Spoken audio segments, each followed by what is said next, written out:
Which one of you wants to go first? Which one are you doing first? The department, Jacob. Okay, all right, let's, we need like a minute to set up the lab. We're gonna do. Good afternoon. Welcome, everybody, to the meeting of the Budget and Tax Committee. As I think many of you know, our chairman is out sick today and maybe for a couple of days, and he's getting much better and we'll be back soon.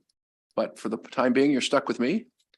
Our first budget is Department of Budget Management, and Mr. Cash is right there to my left. Please dive in. Great. Thank you, Mr. Chair.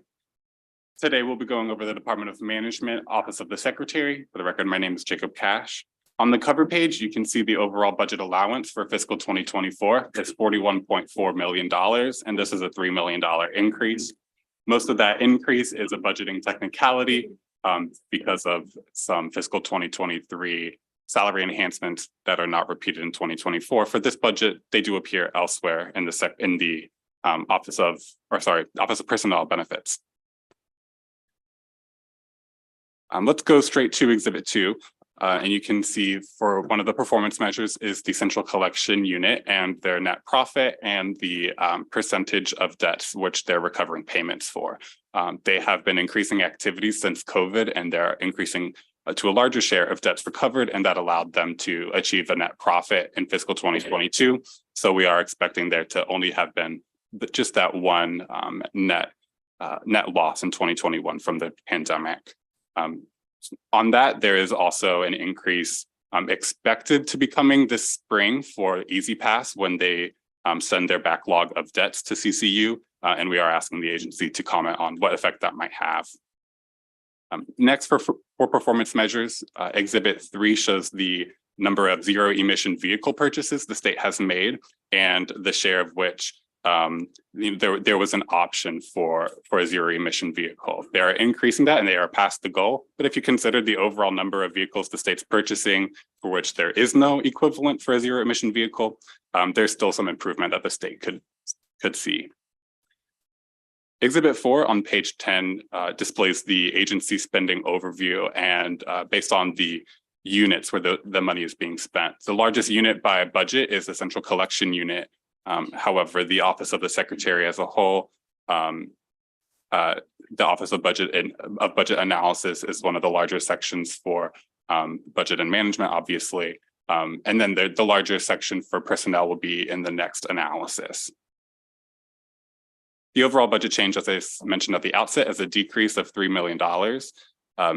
You can see in the Where It Goes chart starting on page 12. Some of the items do increase, including regular earnings, and partially that's because of step increases for budget analysts. And there is also an increase in some fees for shared services. On the next page, on page 13, you can see where most of those decreases are happening, and that's primarily in two places, in contractual positions, which are being decreased because of a temporary project, and the decrease I mentioned at the outset, which is reimbursable salary enhancements that are in fiscal 2023, but they appear elsewhere in 2024. The first issue I'd like to talk about today is the Infrastructure Investment and Jobs Act. The main issue here is that as the control agency for budget and management, DBM does have a responsibility to track and manage these funds, as well as the application for these funds. Exhibit 7 shows the number by dollar amount of grants that are being funded either through formula or through competitive applications. Something to note here is that only a very, very small sliver that is expanded out in that box to the left or to the right. You can see that the formula grants that have been expended is only $2.5 million compared to the overall $8.7 million award. We do have some concerns with competitive grant applications, mainly that there is a lack of information currently on how much the state is possibly required to match competitive grants. We are also recommending that budget bill language be included so that there is intent, expresses intent that funding opportunities be pursued, and that there's a notification 10 days prior to submitting a grant application, for which there would be a matching state requirement. There was also $250,000 in general funds that was restricted in fiscal 2023 pending 2 reports. These were submitted late, but the information was high quality and that was used in the development of these analyses. And DLS does recommend releasing those funds at the conclusion of these budget hearings. The second issue is that there are 40% vacancies currently in the audit compliance unit. This was the first year of expansion of that unit, whereas previously it had only had 1 employee focusing on repeat audit findings. And this is a technical assistance unit, which is providing a variety of services for state departments that are that have fiscal issues as well as audit issues and any other issue that they might need technical assistance for. And this is, the main issue with these vacancies is that there is a decrease in their expenditures, and that could be some salary savings here if those positions aren't filled. And there is good reason to fill them because, as you can see in Exhibit 8, the share of audit findings that were repeated from previous audits has been on the increase. In 2022, we saw a slight decrease in that, and OLA has noted an improvement, but this is an ongoing effort of the state to reduce the overall audit issues that are coming up in legislative audits. The recommended actions begin on page 19. They extend until page 30. There is a summary of them on page 3. And most of these are annual recommendations, beginning with action 1 and all the way to 11. Those have been annually recommended and added to the budget. Recommended action 12 is the new one related to the grant applications and the quarterly reports for which competitive grants have been applied for. That concludes my presentation, but if there's any questions, I'd be happy to answer them. And I appreciate the time. Thank you very, very much. Are there questions for the analysts, for members of the committee? Going once, going twice. Thank you. Secretary Grady and Mr. Nicole.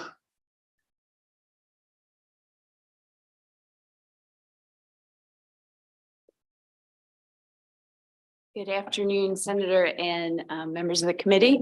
My name is Helene Grady. I'm acting Secretary of Budget and Management, and I'm here with Mark Nicole, our Deputy Secretary for Budget and Management. We really appreciate the very thorough analysis put forward by Mr. Cash and the team at DLS. We have submitted written responses to DLS's questions and recommendations. Hopefully you have copies of those. And we are happy to talk through any questions you have for us. Questions from members of the committee? Yeah, Senator Elfreth. Thank you, Mr. Chair. Thank you, Madam Secretary. On the point that Jacob raised about tracking and transparency of the federal funding, MDOT does a wonderful job, thanks to our analyst pointed this out the other day, of online posting all the grants, competitive grants they've applied for, they've received that are mid project. And I not so much a question, or I guess, would you consider working with all the agencies to do something similar so that we just increase transparency and accountability across government? Sure. I'm going to ask Mark to comment in a second because Mark has spent a good bit of time over the last year or two, particularly related to the ARPA funds and transparency reporting around ARPA funds. So I'm going to ask him to comment a little bit about what we've done there. But we're absolutely open to opportunities to share this information regularly with the legislature, and beyond that, I don't see why we wouldn't be open to sharing it publicly on the website as well. We're partnering closely with the governor's office, who are getting their arms around the role that the governor's office of grants plays with regard to assisting our agencies at going after these competitive grants under IIJA, et cetera. DBM traditionally, as I understand it, up until now, has not played a very active role with regard to IIJA or IRA. DBM's role has been primarily limited to ARPA up till now, but we are eager to partner with the governor's office. We're in regular discussions with them about how best to organize and set this up between their Office of Grants, DBM, and we'll certainly look to MDOT to see what's already in place that we can model from. Wonderful. Thank you. Do you want to comment further? I don't think I would have anything to add. beyond what the secretary said, I think we certainly will work with MDOT, see what they have, and try to do the same if we can. Wonderful. Thank you, Madam Secretary. Thank you, Mr. Chair. Thank you. Other questions from members of the committee? I have at least one, Sure. which is the issue of matching funds for these federal grants. The analysis basically says there are matching funds, but we don't know what or how much, and let us know 10 days before you go out to whether we need matching funds. Have you all begun thinking in kind of a strategic fiscal way about the matching fund issue? Because it could be minimal, it could be stuff we're going to do anyway, and we make that the match. It could be like we got to put up real money to get some of these things. Any big picture thoughts on that? Sure, that's a great question, and I'll start and then I'll welcome Mark to weigh in as well. I think when it comes to, again, getting organized with our secretaries around the opportunities under IIJA, competitive grants, or any others like IRA, that's definitely a component we need to make sure that we're planning against. And I'm not going to say that we have a mechanism stood up today, because we are still kind of building out how we want to structure and organize this alongside the governor's office. But as we're building that out, that's definitely a factor that we want to be cognizant of and planning ahead. The other point I would mention is just in the governor's proposed budget, as you know, he did set aside $500 million in general fund cash specific to transportation, strategic critical transportation projects, very much with an eye toward that cash providing some of the dry powder that we might need, at least on the transportation side, to make matches for some of the big competitive grants that we hope to win within the transportation sector. So that's just a piece of the overall pie, but that is one area where I think the governor, even prior to taking office, was really cognizant of preserving some of the cash available for that purpose. And we're going to need to analyze, I think, a little bit further beyond transportation, and even within transportation, the extent to which that amount will be sufficient, or we need to be building more into future budgets. But Mark, do you want to comment? Sure. I would just sort of comment on sort of two other areas. We did in the fiscal year 23 budget include some additional match funding for some of the environmental programs around drinking water and water quality monies that would go into the revolving loan funds. So we have capitalized those a little bit with the state match. We have a little bit more of that in those budgets in fiscal year 24. I would say the other sort of big area that we need to really be paying attention would be the Maryland Energy Administration, where there's a lot of environmental energy resiliency sorts of grants coming through. And I think one of the possibilities there is that the Strategic Energy Investment Fund might be we might have an opportunity to use that as match in certain cases, to the extent that the federal grants align with the state statute. Okay, thank you. Let me ask you this, because if I understand these two big programs right, they're multi-year, but they're time limited. I believe they're like 5 years, 6 years, something like that. Is that correct? Yes. When do you think you might have a plan or a projection or a speculation of matching requirements to maximize our ability to get competitive grants during the multi-year period? I'm thinking we ought to be thinking ahead on this, as well as thinking on a match by match basis. And I realize you guys just took office with the exception of you, Mr. Nicole. Will you sort of like halfway through this year, or by the end of this year, or sometime have kind of a big picture fiscal projection on this, knowing that we're going to lose some grants? So we may put aside some money and not get the federal grant, but sort of think about it strategically and fiscally. Can you give us some ETA in terms of when you might have a big picture projection and plan? Here's your thought. So I think one of the things that I think a lot of states are struggling with right now, which sort of we are too, is that the guidance from the federal government on some of these competitive grants is really coming out very slowly, right? Certainly, as the secretary said, we are having conversations with the governor's Washington representative on a weekly basis to do that. Mm-hmm. We are looking at using our contractor who's been assisting us with our ARPA fund management to sort of engage and sort of help us monitor kind of those federal grant notifications. So we're really on top of that. Right. I think we're gonna do our very best to try to sort of keep up with that as best we can. I think more to your question, I mean, certainly a goal of ours should be with the fiscal 25 plan that we bring. I would hope that there's quite a bit more fleshed out in terms of our anticipation of match requirements.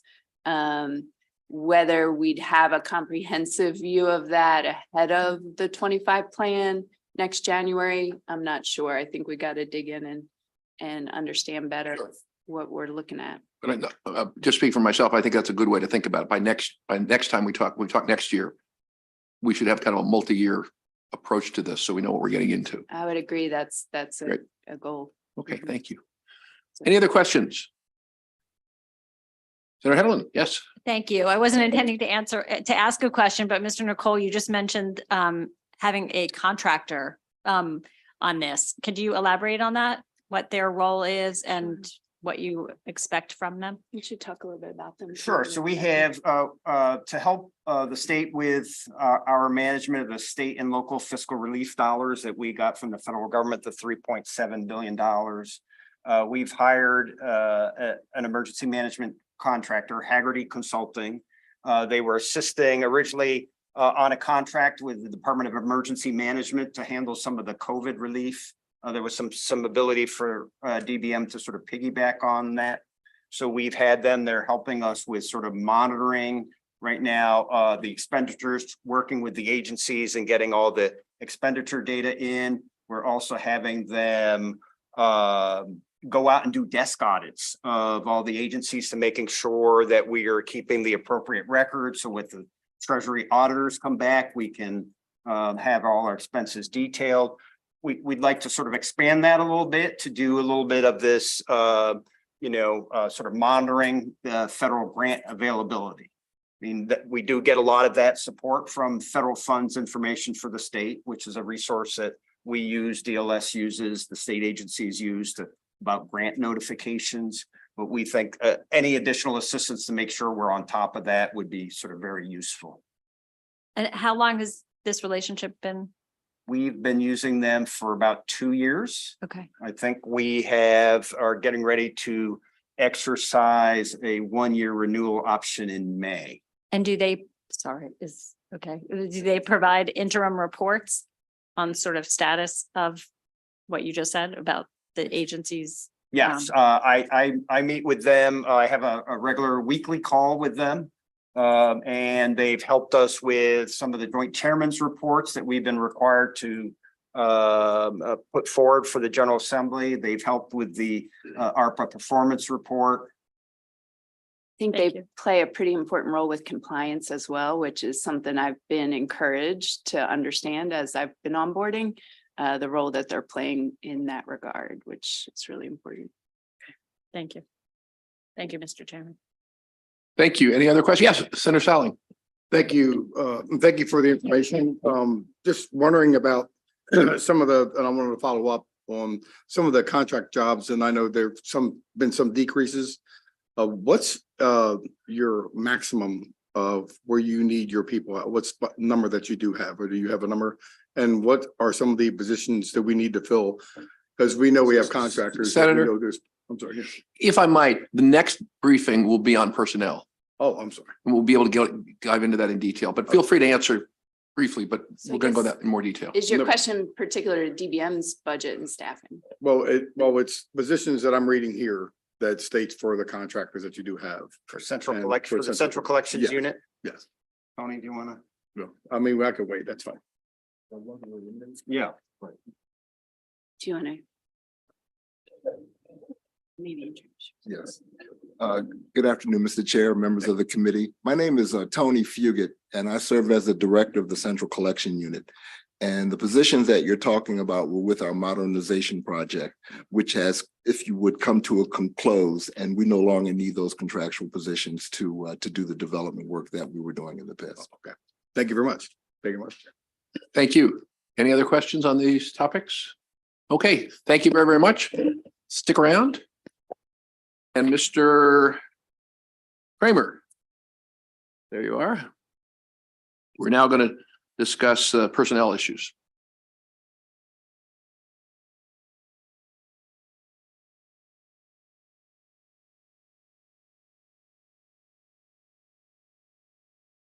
Thank you, Mr. Chairman. My name is Jason Kramer, and I'll be presenting the analysis for the Department of Budget and Management, Office of Personnel Services and Benefits. I'll discuss the ongoing problem of vacant positions in state government, statewide salary actions, and the state's health insurance plan. Starting here on page 1, the allowance is $419 million. Most of the funds shown here in fiscal 2023 and 24 will be transferred out of the agency to support state agency salary increases. Speaking of which, jumping ahead to exhibit 5 on page 9, this shows the funding in the fiscal 2024 allowance for statewide salary actions. Funding is provided for a 2% salary increase and increments in fiscal 2024 at a total cost of more than $300 million. There's also $33 million provided for an annual salary review and $46 million provided for SLEOLA salary increases and correctional officer bonuses. Exhibit 7 on page 11 shows the proposed changes in the fiscal 2024 allowance. Most of these items are discussed elsewhere in this analysis. One item I will point out is that as the bottom line of this chart, the fiscal 2023 allowance last year overestimated the amount of funds necessary for statewide salary actions by $11.5 million. DLS is recommending reducing the fiscal 2023 deficiency appropriation by $10.7 million in general funds due to the overestimate. We'll next jump to issue 1 on page 13. The first of 3 issues I'll discuss is the ongoing crisis of high vacancies in state agencies, starting here with exhibit 8. This is a familiar graph showing the vacancies in state government. They hit an all-time high in October of 2022 with nearly 6,500 unfilled executive branch positions, not including higher education. As of January, including higher education and all branches of government, there are more than 9,500 vacancies. Moving to exhibit 10, the appropriate size for the state government workforce should be decided more appropriately at the agency and program level, not globally. But I want to use exhibit 10 to show that the shrinking state workforce is not a recent phenomenon. It's part of a long-term trend in Maryland and also nationally, where public sector jobs never recovered from the Great Recession. As this shows, in 2004, there were nearly 9 state employees per 1,000 residents. By calendar 2022, there were less than 7 employees per 1,000 residents. Population is obviously not a perfect measure of the nature of government's responsibilities. It's just meant as an example. However, there are other indicators that the responsibilities of state government have grown amidst this trend of fewer employees. Jumping ahead to exhibit 13 on page 21. This exhibit shows that the ASR that is included in this year's allowance is by far the largest in recent memory. And likely the largest ever in terms of dollar amount and positions affected. A DLS interim study found that ASRs have a positive impact on vacancy rates. One thing I'd point out is that these ASRs are initiated by either agencies or collective bargaining units, which request them from DBM. DLS is recommending developing a proactive ASR policy to determine classifications for ASR awards rather than the current reactive policy. Turning next to page 22. As I noted earlier, the allowance includes significant amounts of funding for statewide salary actions. I will note, however, that state agency budgets for executive branch agencies, excluding higher education, include funding that assumes a 7.6% vacancy rate in fiscal 23 and a 7.2% vacancy rate in fiscal 2024, despite current vacancy rates of about 13%. That means that without an improvement in hiring, agencies are overfunded for personnel by $240 million in fiscal 2023 and $271 million in fiscal 2024. DLS is recommending reducing the fiscal 2023 deficiency appropriation by $25 million in general funds to recognize likely vacancy savings. DLS is also recommending adding language to the fiscal 2024 allowance preventing the transfer of funding for the 2% COLA until January of 2024, and expressing that it's the intent of the legislature that funds are only transferred to agencies that have made progress in hiring. To be clear, with these recommendations, all employees would still receive salary increases, but agencies with high vacancies would be asked to fund the COLA from vacancy savings. Turning to page 26 and exhibit 16. A problem of this size and breadth will likely require a range of solutions. Exhibit 16 provides a non-exhaustive list of choices. I won't go through all of them. All of them have pros and cons, and whatever path is taken, a balance will need to be struck between effectiveness, expense, and equity. Some of these are straightforward, like raising salaries. However, raising salaries is an expensive ongoing costs. Salary increases could be automated by tying them to CPI or something similar. However, as an aside, I would note that what most people call COLAs aren't actually COLAs. They're just general salary increases, as they have no relation to the cost of living. Other options include improving retirement benefits, either by improving pension benefits or providing a supplemental plan match. On the next page, there are several more recommendations, including making changes to hiring statutes, which many agencies say slow down recruitment, which leads to lost candidates. Another avenue is to gather more information about employees and the job market. To that end, the budget includes $1 million as a fiscal 23 deficiency appropriation for a study on state salaries, which could provide better information about which positions are paid less than market. DLS is recommending adding committee narrative, requesting an update on this survey, as well as the state's progress in recruiting and retaining state employees. The next two issues I'll just go over very briefly. Issue 2, starting on page 28, goes over the state employee and retiree health insurance account. Premiums for most members grew in calendar 2023 by 5% for medical plans and 10% for prescription plans for the second straight year. And DBM anticipates similar increases the upcoming calendar year. The split between the share of employee and employer costs is currently 82-18, meaning the state is taking on a larger than agreed to share in order to limit premium increases. The downside of this is that were the state to try to catch back up to the 80-20 goal, employee premium increases could be very large. So DLS has asked DBM to comment on how it will rebalance the cost share without employee premium shocks. Finally, on page 31, issue number 3, just wanted to point out that the allowance does not include funding for the family and medical leave insurance program, the employer share of costs for that program, as the contribution rate, cost share, and startup date are not yet known. Estimates for this program range from $19 million to $62 million annually for the state's share of costs. A summary of our recommended actions begins on page 32. Items 1 and 2 are annual pieces of narrative. Item 3 is the report I mentioned on the salary competitiveness survey.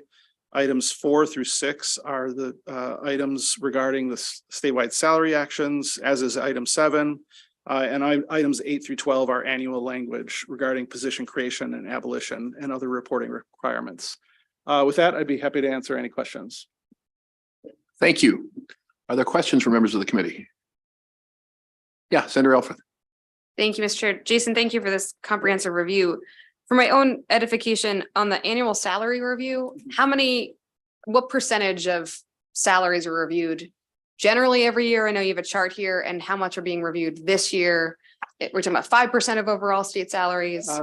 The agency would probably be able to give you more details on that, but my understanding is that the process is driven more by agencies and collective bargaining units that come to DBM with requests rather than DBM reviewing salaries.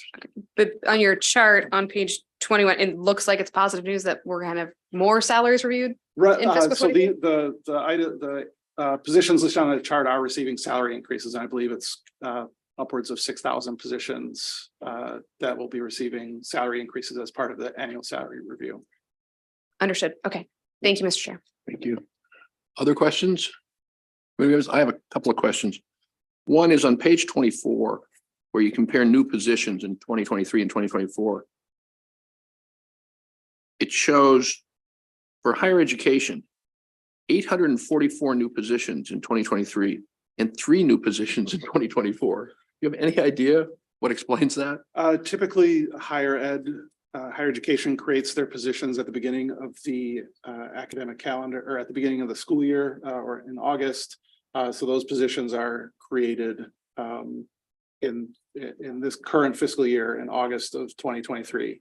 The 3 additional positions that are in the allowance were just added as part of this budget process. So all of the 844 new positions were created in higher education in August. So we would expect a whole bunch more positions in higher education being created this coming August? I couldn't answer that. Okay, thank you. I'd like the department to comment on that when they get a chance. The other thing that I wanted to ask about, and I agree with Senator Elfreth, is very comprehensive and very helpful information, particularly the chart beginning on page 27 with the different strategies to be pursued to deal with our vacancies. I want to focus in on the hiring policies. The first one you mentioned is changing posting requirements. I apologize. When I applied for my state job, I filed for office, so I don't quite know how it works. What does posting requirements mean exactly? So the process in general, and I'm sure the agency can correct me if this isn't exactly correct, but the process in general is that the agency provides a position description to DBM a week before they can post the job. And then the job has to be posted for 2 weeks before interviews can start. And that's all set out in statute. Gotcha. Okay. And then the second one I wanted to ask about was, that also requires legislative action, is change interview requirements. What are the interview requirements? Without getting into too much detail, there are scoring requirements or scoring metrics laid out depending on whether a candidate is a veteran or a state resident or various other qualifications, as well as how their job qualifications are rated by the agency. Okay, again, if the department could address that when you get up, that'd be great. Are there any other questions for the analyst? Going once, going twice. Secretary Grady, Mr. Nicole. On this one, I'd ask you if you'd be a little more detailed in terms of your responses to the analyst's questions. Just because this is obviously the elephant in the room and members care a lot about it. I think we need to spend a little time learning about it today. Sure. So thank you again, Helene Grady. I'm here with Mark Nicole and also with Cindy Colner, Executive Director of State Personnel. So thank you to Mr. Kramer for the very thorough analysis. We have provided written responses. We're also happy to talk through just a little bit some of the comments in the written responses per the senator's request. And we're happy to talk through other questions on your minds, as well as the ones that you've already posed and asked us to comment on. So I guess the first comment from DLS that's included in our written response is around annual salary reviews. DLS recommends that DBM develop a more proactive policy for determining classifications to award ASRs rather than the passive policy of accepting requests from agencies and collective bargaining units. We have concurred with this suggestion that the agency play a more proactive role in determining appropriate classifications for ASRs. We do plan to implement an annual review by the Classification and Salary Division of job classifications with consistently high vacancy rates in comparison to the state average. Our goal is for this review to take place at the start of the annual budget cycle so that any recommended ASRs may be negotiated with the exclusive bargaining reps and considered as part of the budget process. So in my onboarding over the last several weeks, I've come to learn a bit about how we do this process, and I absolutely agree with the observation by DLS that it is, in my view, and I think partly resource driven, a somewhat passive process, which is surprising to me. And so I think our statement speaks for itself, but we are very much on board with building out a more proactive system and process going forward. That is part of the scope of work that we hope to engage a consultant to help us with regard to how best to structure that process each year. What tools should we be using? The other piece of this that has been front of mind for me is the fact that Cindy Colner and her team, as I said, are somewhat resource constrained with regard to how they go about doing the ASRs and focus the analysis very much on just vacancy rates. And for me coming in, I would very much appreciate having more data around salary benchmarks and other factors driving vacancy rates beyond salary when we're making these decisions. And to base these ASR decisions purely on vacancy rates is insufficient in my view, in order for us to really target our resources strategically. I will actually channel Senator Elfrith in terms of her question earlier. Do you have a sense of how many you've done this for? Is it 5% of the workforce last year or I'm going to 20%? ask, I don't. I know, I myself, understand. But I'm going to ask Ms. Colner if she can Thank you. comment, and we're certainly happy also to follow up with some Sure. actual data, but. So each year, the number sort of varies based on the agency's perception of how much money we actually have to spend. So I would say this past year, we reviewed more than usual, and we did approve about 6,000. We probably in total, it's probably about 20%, 25% this past year. In prior years, it's been much less, again, because there was the perception that the finances weren't there to support the ASRs. And I do agree, it's been a very passive process. And I love the idea of the state being more aggressive and identifying classes beyond just the vacancy rates. Great, thank you. Let's keep going. Cindy. I think the next comment included in our response was around health insurance cost sharing. So DLS asked that DBM comment on how it will balance achieving the negotiated cost share with avoiding employee premium shocks. We have agreed with the concerns noted by DLS. This was actually really helpful to me in reading the analysis as I'm onboarding for me to get an understanding of where we stand currently on the 80-20 target goal for cost sharing, and the fact that we're a little bit currently a little bit over the 80% on the employer side is helpful to understand. So I appreciate DLS raising this. You know, our statement implicates that we are very focused on maintaining that 80-20 over time. I think that's really important overall for state budget hygiene and to maintain what's been agreed to with our workforce.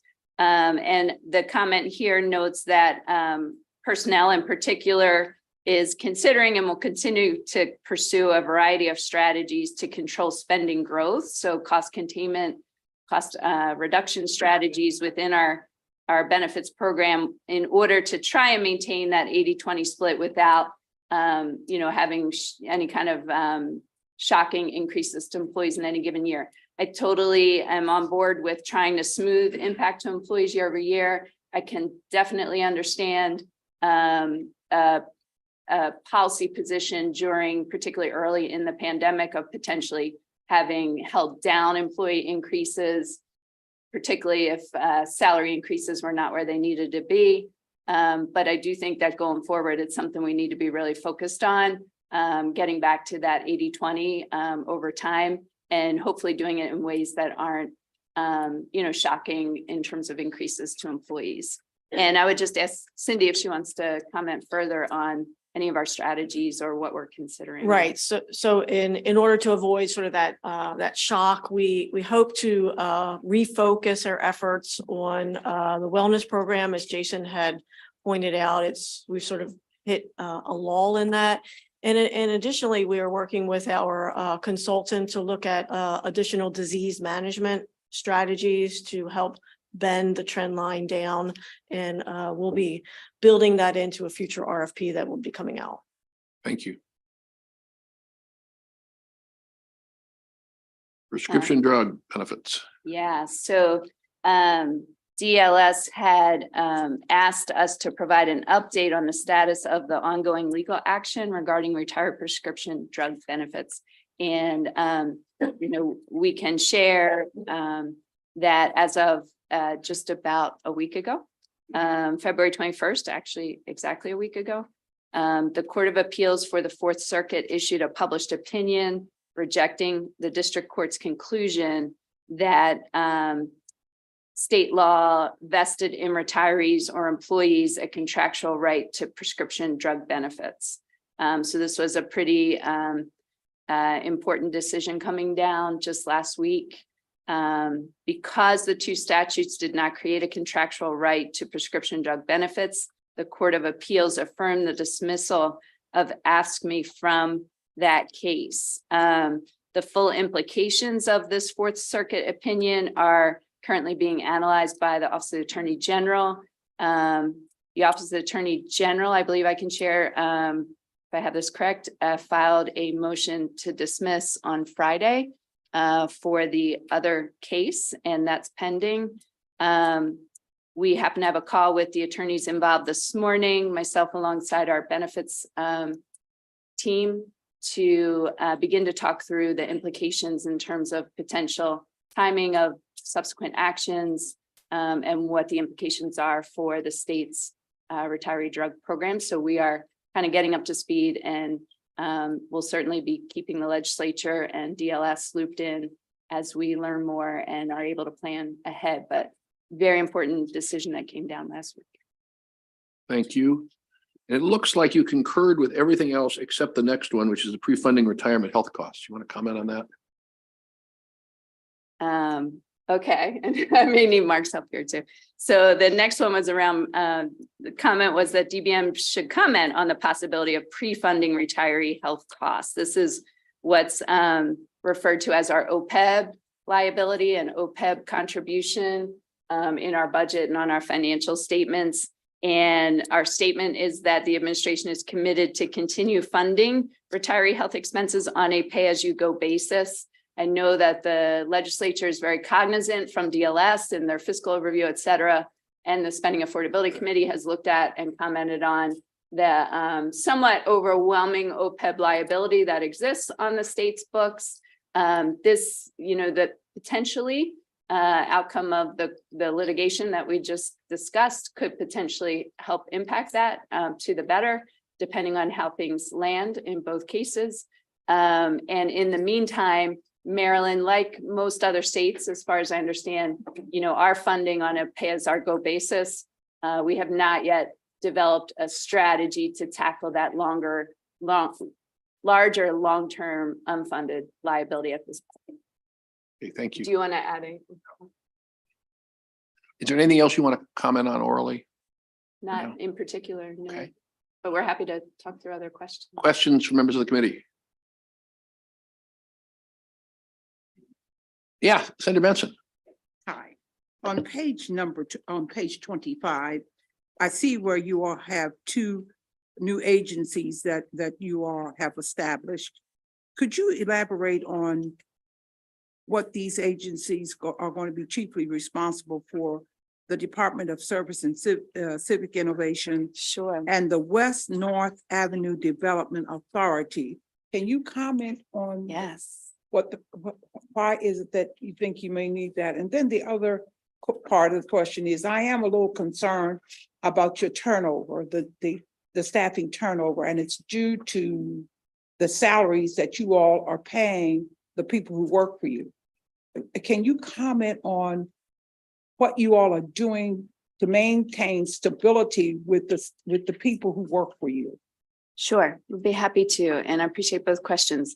On the first question, tackle that one first. So there are two new agencies in the executive branch within the budget that's before you for fiscal 24. The first one, which is the Department of Service and Civic Innovation, is a hallmark initiative of Governor Moore's. And I believe their budget hearing may be right after ours. They're behind us waiting to speak. So I Say think that again. Oh, they're going to speak after. that's right. Their budget hearings right after DBM, I believe. Oh, that sounds good. So you'll we'll learn a hold lot on that. more. We'll hold on that. Okay. The second one is the West North Avenue Development Authority, and I'll share what I know and then ask Mark to fill in what I don't know. And my understanding is that this is a new agency per action of the legislature last year or in prior years. Last maybe. year. Okay, last year. So the legislature acted last year to create a new agency for the West North Avenue Development Authority. This is my understanding, an economic development authority within the city of Baltimore focused on West North Avenue. I know that we worked with the agency and some of the legislators who are, who championed this in terms of building out a new budget for a new agency and getting it built in for the fiscal 24 budget. So this represents DBM and the executive branch carrying out the intent of the legislation last year, which was to create this new agency. Mr. Chairman, is that near Coppin State University? Yes, I believe so. Okay, thank you. And the president of Coppin is the chair of the board. What I don't know is whether they were scheduled for budget hearing for 24 or not. It's Thursday. Thank you, Senator McCray. Thank you. That's it. Thank you very much. Senator Elfreth? Thank you, Mr. Chair. I think my questions today relate to the fact that Senator Rosepep, myself, Senator Salling, Senator Jackson, our subcommittee, I think, has probably the most prolific vacancy rates across state government or budgets that have that. So I have just two questions, and I thank Madam Secretary for you sitting down with me last week to talk through some of these challenges, just challenges I've heard privately from some of the secretaries about what they're going to need to actually fulfill Governor Moore's pledge to cut our vacancy rate in half, which I know this whole committee supports as well. So some of them, as Jason aptly pointed out in the chart, are going to cost some money, but I think some others are just shouldn't cost too much money, but I think will have small but meaningful impacts. So I just want to point out two and get your take on them. Sure. One is a simple issue of how we list jobs. So sometimes an agency or DBM will list like administrator 2. When it's actually, let's say, something in the Department of Natural Resources that is a really fun job that if you just kind of tweaked the title of it, you might get more applicants who would be interested in it instead of just kind of a benign administrator 2 position. And I don't think that would cost any more money, but I think it would, again, have a great impact on recruitment. It's a great observation, and I think we're giggling because we posted a role for a vacancy within DBM maybe this last week, and had to work through the hoops to have it posted with a working title rather than the classification title for just that reason, so that people would know, exactly what type of job it was. And the working title was a lot more attractive, I think. Right. It was the assistant director for capital budgeting, and the working title was like senior program manager 2, right? Exactly to your point. Right. But Especially, it's a good observation. I personally am not sure like what we need to do that more systematically, but I'd love for Cindy to comment. Right. So the reason why you see all those obscure titles is because that's the way it populates automatically from our base system. So it automatically brings over the job title that we have. And the HR person has to go in and manually just override that. And we've recently, probably within the past 3 or 4 weeks, sent out guidance to the agencies about just how to do that. So it has been brought up, and we're addressing it. We'll continue to remind agencies as well about making sure that the fun job titles are posted first. we appreciate it. Just Governor Moore has a vision for people to get really excited about state service, and I don't think we're going to accomplish that with administrator 2. So No, appreciate you. And it's beyond fun, like even just really Descriptive. explaining what Right, exactly right, descriptive right. for what the job is. Okay. On a similar note, Mr. Chair, just one more. Heard from a number of agency head secretaries, statewide elected officials, that sometimes it's taking oftentimes the average to onboard between posting position, even if they have a few candidates in mind, and actually getting that person in state service, 82 days to 120 days. And appreciating that there's, some regulatory frameworks that we have in place to ensure that everything is above board. At the same time, when we have such vacancy rates that are persistent, particularly in some, across agencies, we're hearing about lawyers, we're hearing about accountants, we're hearing about auditors. Has there been any discussion around those long-standing vacancy issues? If we could be more creative about waiving some of the onboarding requirements? For instance, I was told by an agency head that if they don't have 3 qualified applicants, they can't even have an interview if they have 2 qualified applicants. They can't move on to the interview process. They have to repost the job. So that's taking a significantly longer time to fill a much needed vacancy. So has there been conversation, I know you inherited a lot of this, about flexibility, particularly around our most persistent vacancies? So, yep, sure. So in the statute, it does allow for just the flexibility. If there is a need for quick hiring, or if there's a critical issue, it's in the statute. And so what we've done is we have use the vacancy rate as the baseline, and we said any classifications that are at or higher than the statewide vacancy rate can be streamlined, go to streamlined selection. And that basically means that the agency can fill those jobs as in like an at-will manner. So it's more like an interview and hire kind of process. So, maybe we need to tick down below the statewide vacancy rate, which we know is pretty high. So maybe we need to look at that. We rolled that out several months ago, but maybe we need to revisit it and push it a little bit further. I'd appreciate you considering that. Sure. Thank you. Thank you, Madam Secretary. Sure. Mr. Chairman. Other questions from members of the committee? Yes, Senator Hedlund. Thank you very much, Mr. Chair. Those were actually my questions as well, but I just wanted to follow up on that. You have, there's a long list that that DLS gave about things to kind of self-reflect on streamlining the process. And I'm just wondering if you have in your own minds, I understand you're very new and this is unfair, but a timeline for kind of being able to present up some sort of plan for how to streamline and expedite these processes. But at the same time, they were put in place for reasons, but given where we are right now in terms of vacancies and given the goals, kind of protecting on the one hand, but also making sure that the process is efficient and effective. I agree. I'll give a little bit of context and then I'm going to ask Cindy to comment more specifically. A little bit of context in terms of how we're getting organized around the governor's goal, which we've mentioned here. We have a work group that's meeting weekly that involves Cindy and her head of recruitment, along with myself, my chief of staff, and the governor's office, as well as our EEO, statewide EEO officer, Nicole Webb, who's here today too.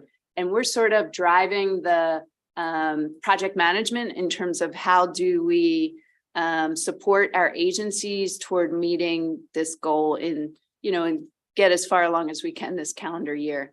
As part of that, we have a kickoff meeting scheduled actually Thursday with the HR directors and hopefully the finance or budget directors for all the agencies under the executive branch to kind of walk them through how we envision the agencies tackling this challenge and to share some of the data and how we'll be tracking progress month by month through the year so that we know where we're making progress, where we're falling behind, and we can problem solve together.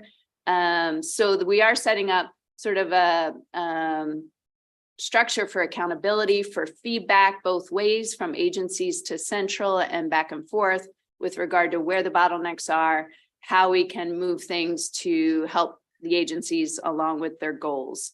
That's kind of at a high level. As part of that, we do have some, initiatives with timelines against them.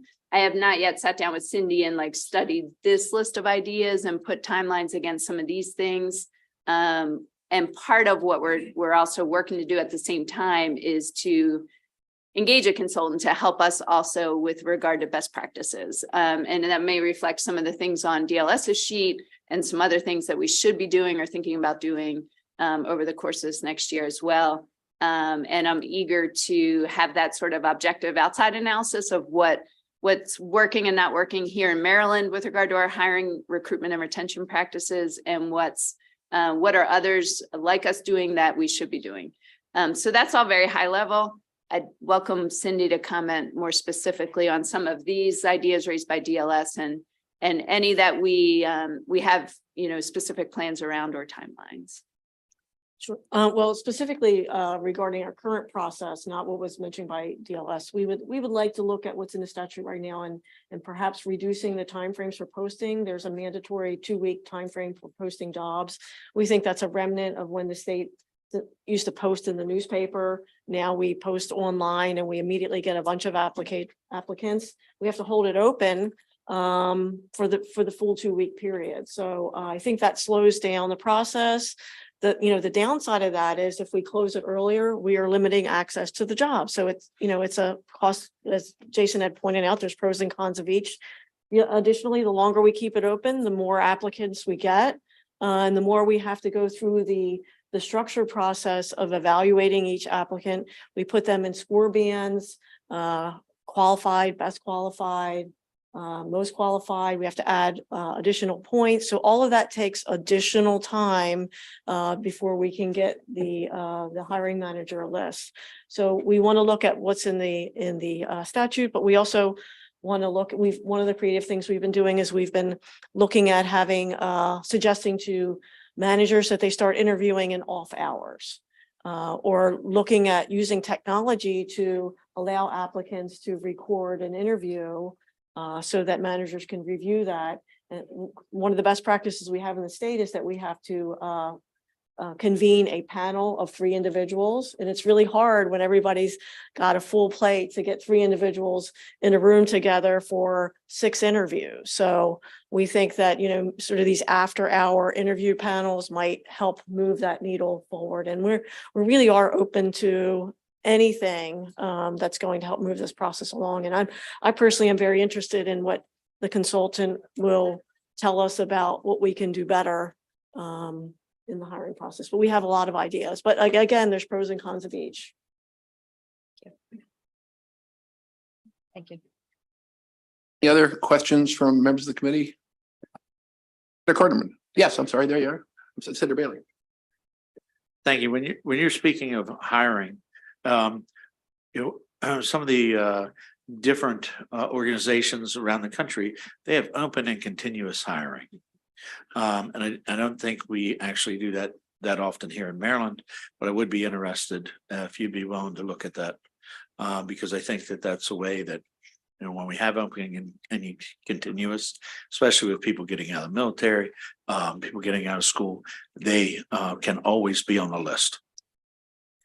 Yes, You we, wanna comment? yeah, we used to have open and continuous a lot. And the problem is that people get on the list and it's open and continuous. And then we have a list that's 8 months old. And then the agency goes through that list and, they like the first 5 people. Well, they've already found jobs because they've been on there for 8 months. So we need to think about that. I do agree with you that we need to do something. We do have, we call an interest, call them cards. That's an outdated term, so that if a job becomes vacant in an area that you're interested in, you can flag it on our website. And when it becomes posted, you'll get a notice, you'll get an email that, hey, this job is posted, and go ahead and apply. So again, pros and cons of the open and continuous as well.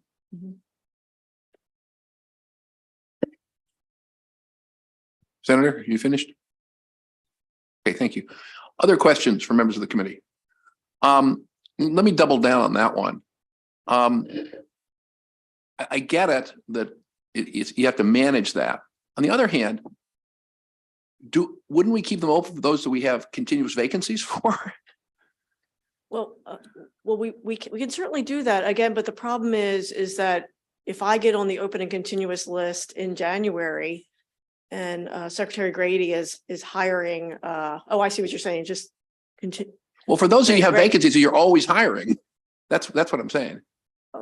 It's just We a thought. look at it, but the feedback that we've gotten from agencies is in often cases, the list gets stale, but we understand. can certainly look at it again. But I understand I'm your just point. raising in terms of new applicants, so they haven't missed the opportunity. I wanted to get back to that question I asked earlier of the analyst about the 800 new positions at the higher ed, and then 3. Thanks for pointing it out. I learned something while we were listening to you. So Mark can explain this better, I'm sure, but it sounds like the university system has the flexibility to create positions as they need to. So unlike executive branch agencies, they don't have to have the pins in the budget when the budget is introduced and heard and passed.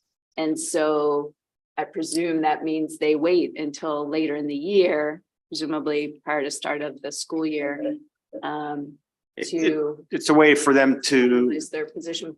right, it's a way for them to sort of react to their enrollment that's sort of moving forward in the budget that's passed if it has additional resources. So the number in any particular budget year is like sort of not the right number.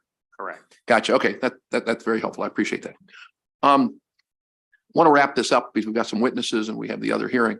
I just want to again sort of maybe channel what some of my colleagues are saying is on this whole issue of recruitment, retention, updating systems, moving into the 21st century, I would encourage you to get in touch with your inner Governor Moore and be bold. Our intergovernmental. So you'll find a lot of interest, I think, in bold things, even that may not fly, that may on reflection, people might reject, but I think we would appreciate you going big. We appreciate that too. And that is part of the reason we have Secretary Tisha Edwards as part of our work group and inspiring us week by week as we go, because she, I think, is very much in touch with her inner Governor Westmore and likes to go bold. Great. All right. Thank you guys very, very much. We have two witnesses, other witnesses.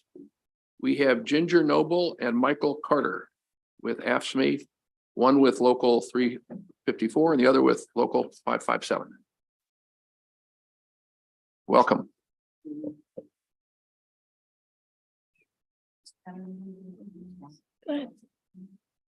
Oh, yes, 2-minute time limit for each of you. Thank you very, very much.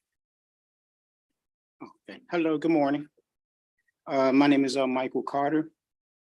I'm in local 557, currently the electrician at Clifton T. Perkins, DOH.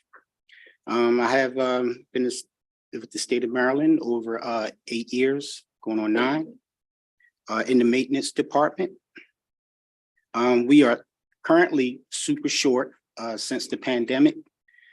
We currently have right now in plant management, excuse me, we have five people in plant management.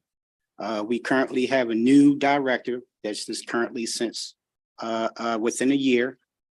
We have supervisors under the director, me, electrician, and electronic technician, and one maintenance mechanic. When I first started with Clifton T. Perkins, we had over 19 in maintenance in our maintenance department. So basically, everybody's doing about 2 to 3 pens. I have been doing 2 pens for over 8 years. Let's see, yeah. So by being super short-handed, we currently contract out a lot. We recently had a plumber contractor come in. He comes in once a week. We spend the last visit, we spent over $10,000 because the patients were flushing towels down into the piping, where it caused a huge ruckus. Also, we're missing a contractor. I'm sorry, a locksmith, and we're a maximum facility, so we currently don't have a locksmith. By this, we have to call in a lot of contractors, and we're just spending entirely too much money. We need more pens to free up in the maintenance department, because we're spending too much money, and we get more people in with an attractive salary. We can keep a steady, keep it steady in the plant management department. Excuse me for being nervous though, but You're doing great. You're doing great. No, thank you very much for coming Yes. down and sharing that with us. That really helps. We talk about the big numbers, but it helps to understand the reality. yes, So thank you very, very much. thank you. Miss? Good afternoon. My name is Ginger Noble. I am the president for AFSCME Local 354, which covers Washington and Frederick County with 13 different agencies. And I'm also one of the Western Region Vice Presidents for Frederick, Washington, Allegheny, and Garrett counties. I have been a Maryland State employee for almost 22 years as an Agricultural Resource Conservation Specialist 3, shortly known as planner, for Maryland Department of Agriculture. I personally spent over 5 years attempting to do the work of 3 people while also training the swinging door of grant employees that were coming in and out that would eventually leave us for other state positions or move on to federal positions that paid better with better benefits. This was extremely stressful, and it's just extremely stressful to try to do the amount of work for multiple people, and it takes a toll on all of us physically and decreases employee morale. This is not just for myself, but for every agency and every person that I represent. When hired, we are given the impression that we will receive steps and cost of living adjustments, also known as COLAs, annually. And however, we are not told that we won't get them if they are just not funded. We build our homes and we buy our homes, we buy cars, we build our lives on the hope that we get these raises, and we don't get them. For myself, I should be a step 21 going on 22. However, I am only a step 11 going to a step 12 in January of next year, not July. This equates to me being short about $14,700 a year. Now take that times 2, because my husband is an almost 23-year state employee for Department of Corrections. So what would your homes do with almost another $30,000 a year? For me, I have 2 vehicles that have over 120,000 miles when they're 10 years old. One of them in the shop that needs an engine that I'm not sure I can even afford. So I have to borrow a vehicle from my 80-year-old parents to drive until I figure it out. Again, this is extremely stressful on all of us, and we really depend on those raises. This is whenever we get to targeted annual salary reviews, they are not the answer, because it leaves all of us frustrated and not understanding why everybody can't have it. And many of my members, it angers them. They don't understand why they're not getting it. And the workloads due to the lack of filled permanent positions is stressful on us physically and mentally.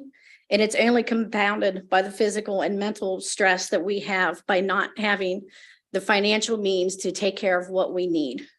So this has arisen due to the lack of raises for both myself and for all of those that I represent. So thank you for your time and your support. Thank you very much for coming down here. All right, members of the committee have any questions? These 2 witnesses? Thank you very much. Thank you. Now we're going to move on to the new Department of Service and Civic Innovation. And Ms. Miller is coming right up. And I apologize, Senator Zucker, for the delay of the Capital Budget Subcommittee. But we'll get there soon. My screen.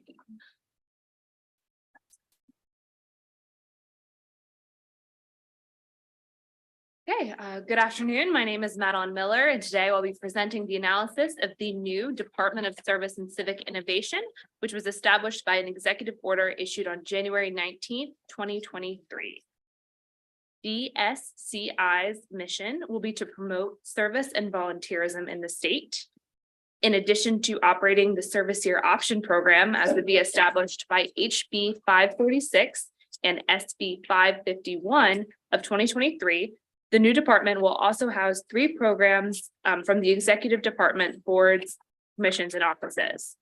These 3 programs are the Governor's Office on Service and Volunteerism and the corresponding commission, the Volunteer Maryland Program, and Maryland Corps. The funding shown in this cover page chart reflects only the budget of the new department, not the 3 programs currently budgeted in the governor's office. Funding increases by $9.2 million between the deficiency and the allowance for the new department. A breakdown of funding between the components is provided in Appendix 1 of the analysis. DLS asks that the administration comment on when it anticipates transferring programs from boards, commissions, and offices. It should further comment on the planned organization of the department and how each of the different components will work together to achieve the department's missions. Now to return to the funding that is in the budget books. The fiscal 24 allowance includes a $4.5 million proposed general fund deficiency appropriation, including 14 positions to fund the establishment of the department. Most expenses in the deficiency are for contractual services and grants. Exhibit 1 on page 3 provides an overview of agency spending in fiscal 2024, including service year option program grants, application development, program evaluation, marketing and communications, and training grants, 83.1% of the funding in the allowance is dedicated to directly funding the service year option program. Remaining costs to the department include those for personnel and other operating expenses. The growth between the deficiency and the allowance is explored in Exhibit 2 on page 4. The department will add 4 positions which are related to programs currently budgeted in the executive department. Most of the growth, however, is shown in the bottom half of the chart and can be explained by increases in the service year option program. One of the major components of the new department will be the operation of this program. Program participants who work at least 30 hours per week and partner with an on-site mentor would receive $15 per hour from a participating employer and a stipend of up to $3,000 from DSCI for completing a service placement. Should one or both bills become law, a target of 200 program participants is set for the first year of implementation, and a target of 2,000 participants is set for the 4th. In fiscal 23, $3.6 million is provided for the contractual services and grant funds that would support the program. In fiscal 24, this figure rises to $11.4 million. The 2 bills would also establish the Service Year Option Program Fund, a non-lapsing special fund that would be able to accept donations. DBM reports that DSCI would be able to contribute all unspent funding for Service Year Option Program to the fund in order to support program expenses in future years. It seems likely that some fiscal 23 funding and potentially some fiscal 2024 funding will not be expended, given that there's not yet an acting secretary and no staff have been hired for the new department. Therefore, DLS recommends making the fiscal 23 and 24 funding available specifically for the Service Year Option Program, contingent on the passage of HB 546 or SB 551, and these recommendations are shown on page 8. DLS also asks that the administration comment on its goals for the Service Year Option Program, its plans to implement the program in fiscal 23 and 24, and how it intends to use the Service Year Option Program Fund to support the program's operations in future fiscal years. Personnel information is provided on page 6, though the budget currently includes 18 positions in the deficiency and in fiscal 2024. It is anticipated that an additional 13.8 positions will be transferred to the department for a total of 31.8. The only key observation appears on page 7. One of the programs currently funded in the executive department is the Maryland Corps program. Maryland Corps and its associated fund were established by Chapter 654 of a previous year to fund stipends and scholarships to young adults who commit to service in Maryland communities. The program was not established by the deadline set in original legislation and was reconstructed by Chapter 37 of 2022.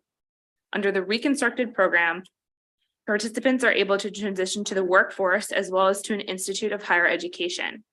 Chapter 37 also expanded the program eligibility requirements and requires the board to adopt regulations regarding the different program elements including program participant eligibility, selection of regional operating partners, the available stipends, educational awards, workforce development training, and also ongoing evaluation of the program.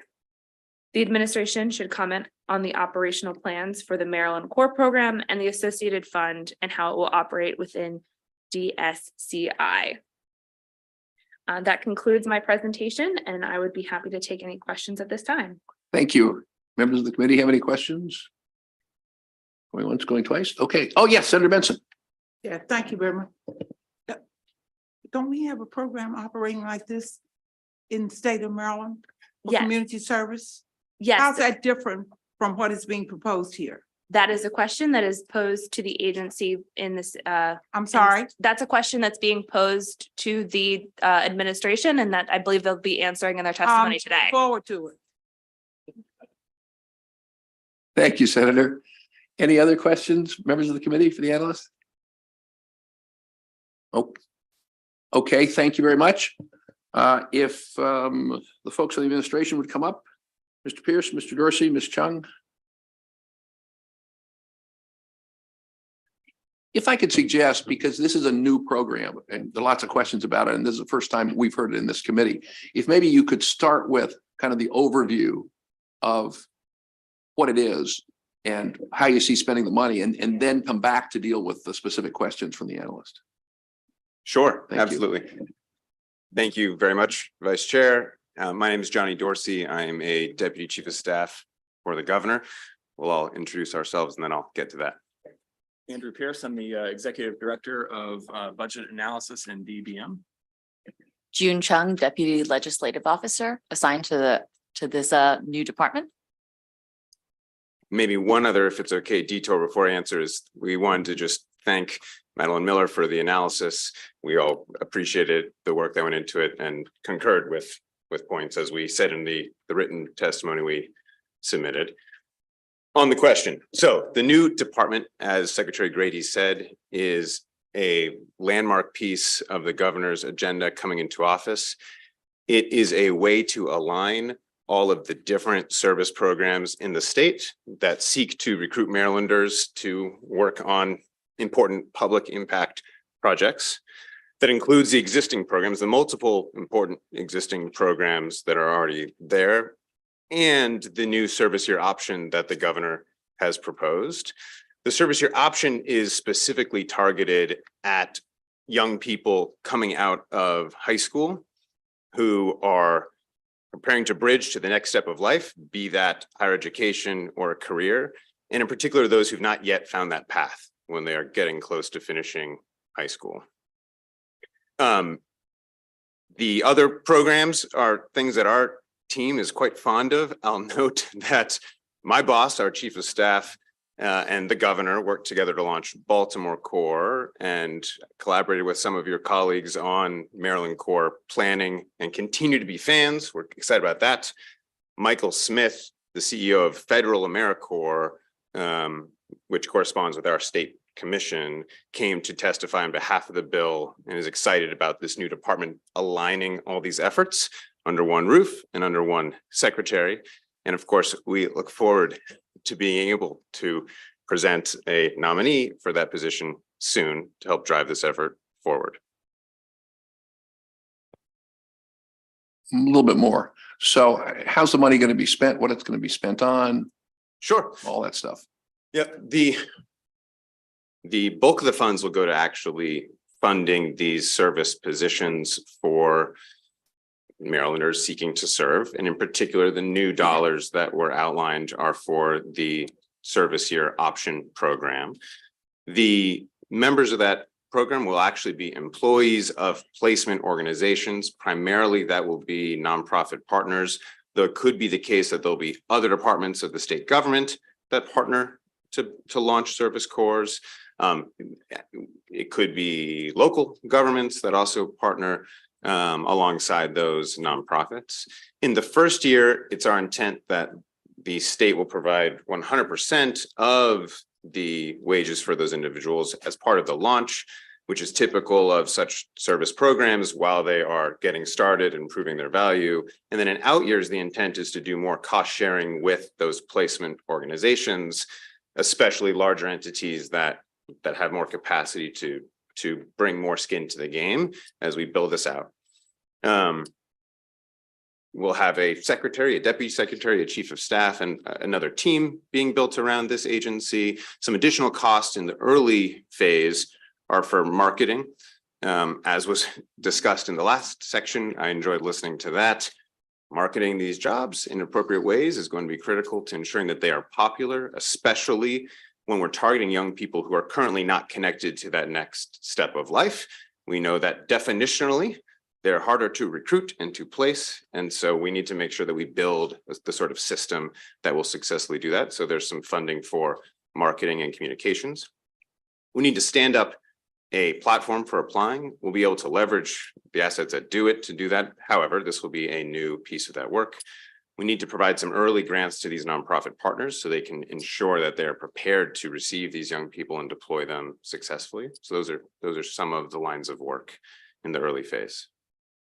So let me ask you a couple of questions and I'll open them. So looking at the chart on page 3 of the 2024 allocation, it says service year option program grants.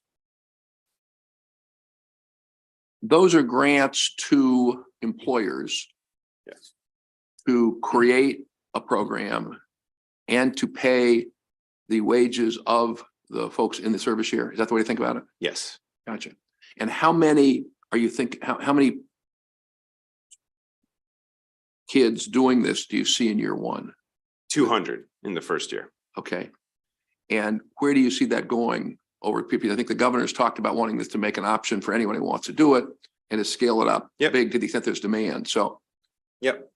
So we're starting with 200 because we think it combines enough scale to really test various placements, models, recruit people from all over the state representing the full strength and diversity of Maryland, but not so large that we're not able to successfully execute on this timeline. So that's how we start with 200.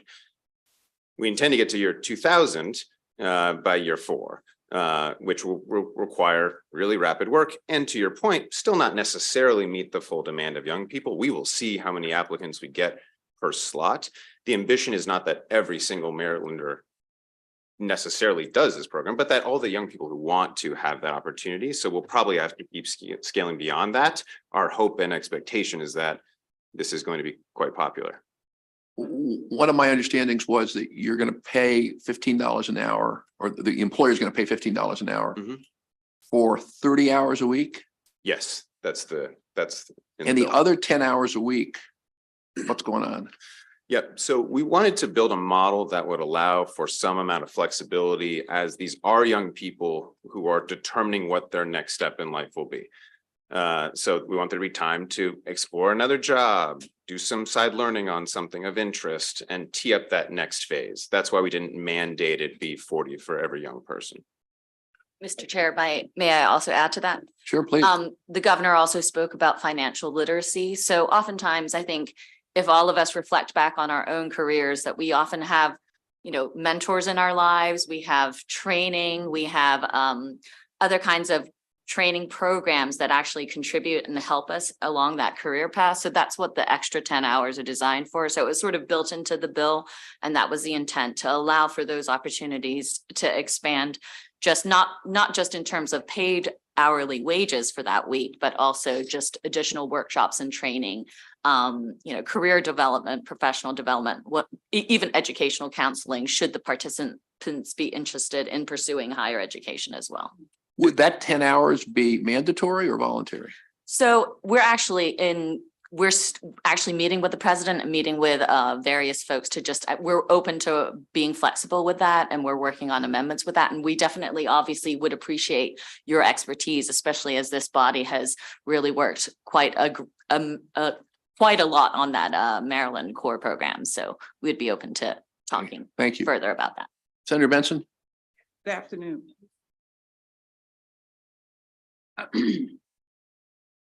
Right now, I don't know whether you all are fully aware of what's going on in the great state of Maryland when it comes to our children. In order for a youngster to graduate from high school, they have to commit to a number of hours of community service. And in our school systems around the state, we are very adamant about them when it comes to community services. And in most cases, they go to the counselor pretty much talks to them about what they're interested in, and they try to connect those youngsters to a field or an area that they feel that they want to pursue once they graduate from high school. That has worked wonderfully well, I can tell you that.